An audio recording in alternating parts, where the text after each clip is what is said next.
Types of negative reinforcement. Negative reinforcement refers to the process of removing an unpleasant stimulus after the desired behavior is displayed, in order to increase the likelihood of that behavior being repeated.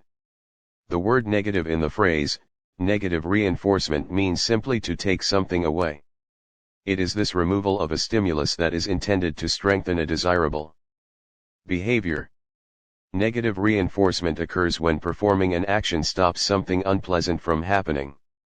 For example, in one of Skinner's experiments, a rat had to press a lever to stop receiving an electric shock.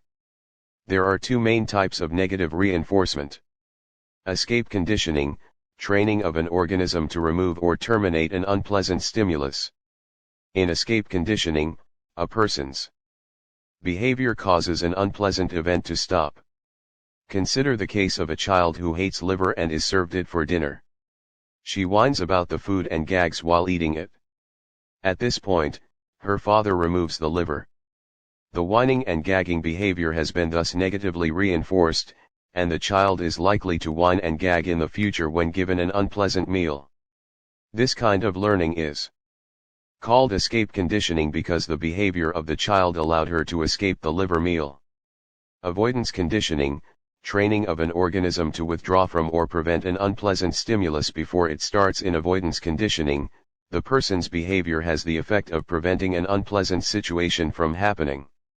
In our example, if the child starts whining and gagging when the father removes the liver from the refrigerator to cook it, we would identify the situation as avoidance conditioning. The child avoided the unpleasant consequences by whining early enough.